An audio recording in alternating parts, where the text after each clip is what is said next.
सर्वधर्मान् परित्यज्य मामेकं शरणं Vraj. The miseries of material existence and the most hopeless conditions of life is the best possible opportunity to turn to God.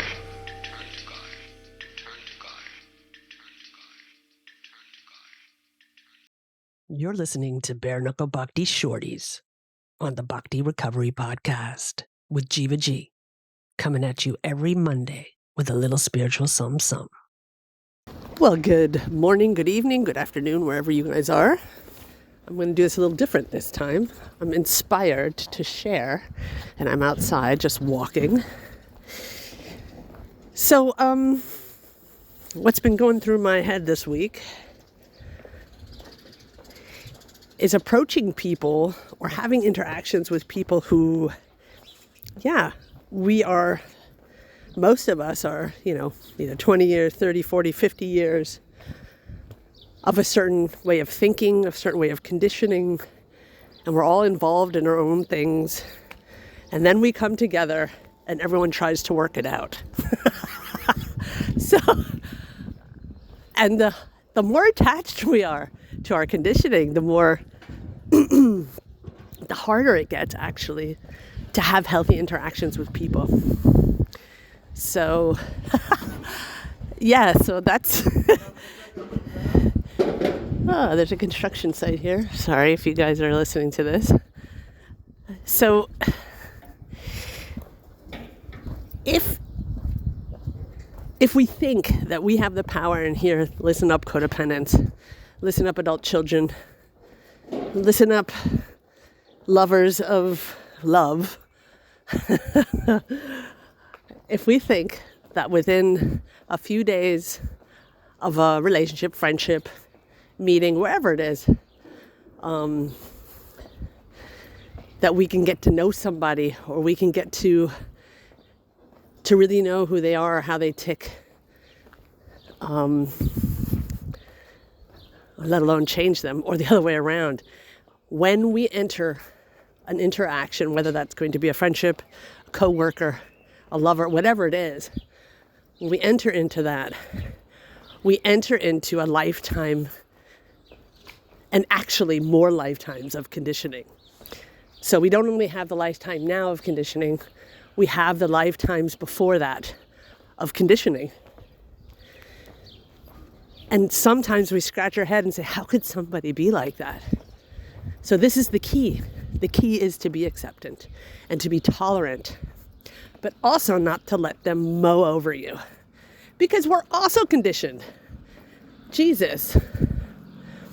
It's actually nuts thinking, when we don't think on a bigger scale, when we don't think that we're part and parcel of the divine, and that we're all separate in our own little ego worlds, doing our own little things, working out our own little problems. And then we clash with somebody on the outside. And then a lot of us learn that we just want to manipulate people because we want them to do what we want them to do. Or we're reacting to things that happened.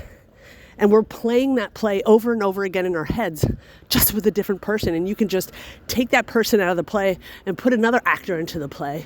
And we'll be doing the same thing over and over again. Yes, my dears, what is the answer? What is the solution? Well, I'm still a work in progress. But this knowledge that I have, that's key. That knowledge is key. The knowledge of knowing that I am part and parcel of the divine. And everybody in the world is part and parcel of the divine, which means we are all connected. Sort of like if you take drops out of the ocean and make the play out of drops out of the ocean. As soon as we put the drops back into the ocean, as soon as we do that, it's going to become the ocean again. So that's how we're part and parcel, and that's how we're connected. And I think it's really difficult for us to truly know that on a deep, deep level. For me, it is. because I'm busy in my little world with my conditioning, with the lessons that I need to learn in life, with the things that present itself in life, the relationships that I have, the broken record, how I play those relationships over and over again. These are the things that are going to stump me up every single time. And I got to zoom out. And when I zoom out, things get so much better. Oh, I say, like, first of all, I can't change people, places, and things. I'm standing here right now. I'm here right now talking to you guys. And there's construction going on all over the place. And I'm thinking, oh my God, this is going to be too loud, too this, too that. Why can't I just say, hey, everybody, shut up, I'm trying to do my podcast. Good luck with that, right? So I'm kind of trying to learn that if I'm tolerant, or if I'm concentrated on just the things that are bothering me, the things that are in my way, the things that clash with my conditioning from this life and the last, and the lasts, and the lasts, and the last, all of the lives. It helps me to learn what tolerance and compassion means. It really does.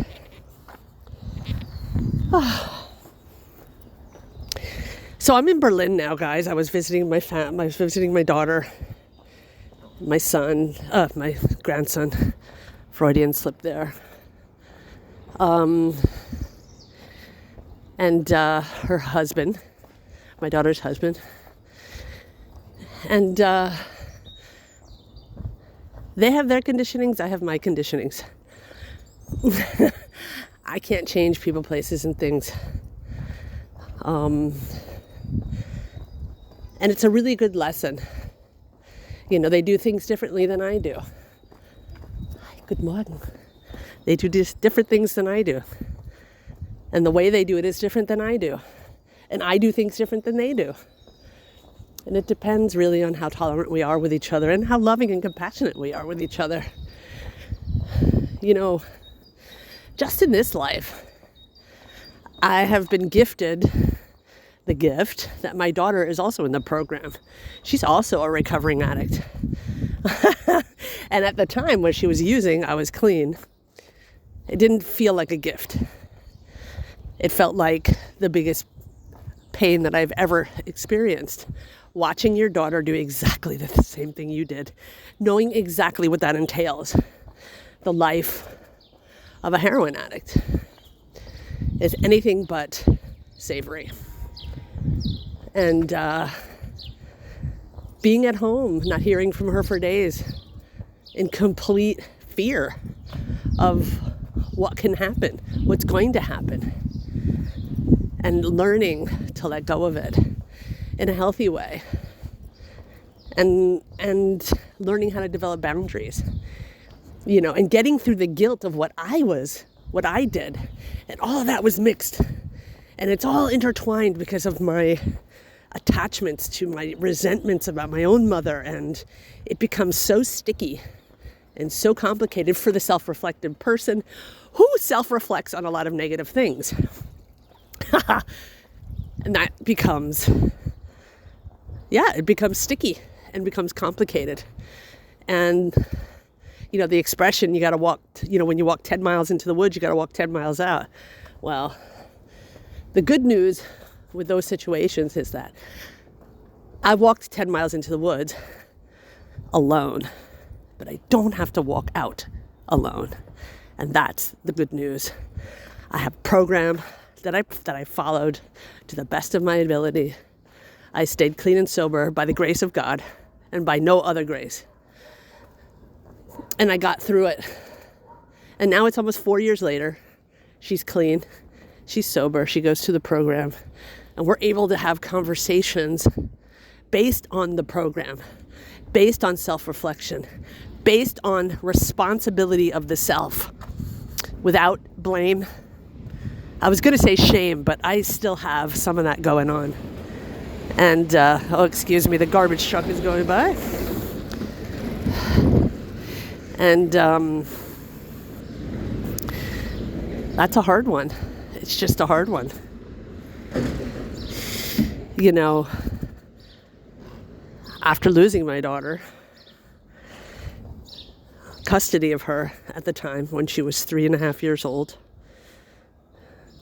because of the fact that I was addicted to heroin, I cannot even describe the feeling of losing my daughter. The custody went to her father, and I got a protection order. Wasn't allowed anywhere near the house. This was, at the time, I didn't understand. And actually, I still don't understand. This was like tough love at that time, which is a whole nother conversation. But keeping it focused on the me and the learning process,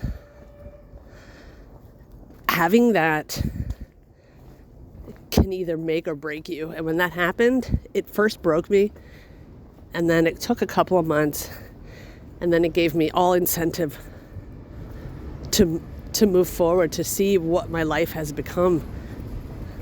That someone would actually think that I was a danger to my child. You know, that was the most hurtful thing that could have ever happened to me. And it's one of the biggest regrets of my life. And yet I can't go to the past and change it. I can also zoom out and say, okay, everyone has their karma, including my daughter. That was part of her story. It doesn't excuse me of the responsibility that I take for that. But it does put things in perspective. And the perspective is, everybody is born in a family they're supposed to have been born in. Everyone has the karma that they're supposed to have. And I know some people will violently be against what I'm saying right now. And I'm sorry if you feel that way. And if you don't understand what I'm saying, if you want to, I'll clear this up right now. So, we all have a past life. That's what we believe in Krishna consciousness, that we have many past lives. And it's kind of like, here we're at a video game and we're going to the next level. And each time we die in the video game, we're either stuck at that same level or we advance to the next level. So whatever karma I'm carrying with me is played out again here in the play, like I was talking about before. That play. The play of interchangeable actors, interchangeable people, places, and things. What stays the same is my conditioning, unless I choose to change it. And that is something that every one of us is responsible for. That's why we're here. So when we're born into a family where we think, God, what a horrible family. What did I ever deserve to do this, to have this, to be here? Maybe we can't explain it in this life, but we have no idea what happened in the lives before us. And it's such a relief to know that, because it's not, it's not personal. That's the thing. It's not personal. It's not like God is like, okay, I'm going to, make her suffer because of the past life she sinned so much, or she did this so much, or she did that so much. That's not what it's about. It's about, I'm going to give the most optimal situation that I can give for this soul, this being, this beautiful spirit soul, to learn what she needs to learn in order to move on, in order to go to the next level. And it is my responsibility, and that's what I'm talking about with responsibility. It is my responsibility to take care that I do with this life right now the best that I can on a daily basis. Using the program, using the steps, using the association, using Krishna consciousness, using the Gita, using everything that I'm taught in Krishna consciousness, everything that I'm taught in the program. This is how This is how. That's my ticket. That's the golden ticket. So the reason why I say many people might not like what I've said is because we have the examples of maybe collective karmas. I'm Jewish. I am a Jewish American. I don't identify as that, but that's my body. My body in this life is a Jewish New Yorker. And a lot of Jewish people have a lot of karma. And I'll speak for myself. I have a lot of karma. What do I think about concentration camps? What do I think about all of that? Well, what I think about all of that is that everyone has their karma, and it is horrific. It's just a horrific thing, and it excuses no one else's behavior. And it is a horrid way of dying. I couldn't even imagine. I can't even imagine what that's like. But if we dig really deep in the big scheme of things, if we understand what the Gita is all about, if we understand what Krishna consciousness is all about, it is also a way of burning off so much bad karma, and in a way that we can't understand. We can't understand. So let's leave it there. I'm not going to poke in the bee's nest. Because I know this is a hot topic for so many people. You know, not a hot topic, it's a really sensitive, very, very delicate situation. So even when we see things in the worst possible way that we can imagine in this life because of the limitations of our brain and our understanding, doesn't mean that it doesn't make sense. It makes sense in the bigger scheme of things. We just are ignorant to that. This life is our opportunity to let go, take responsibility, and do the best that we can on a daily basis if we want to move on. That's my experience.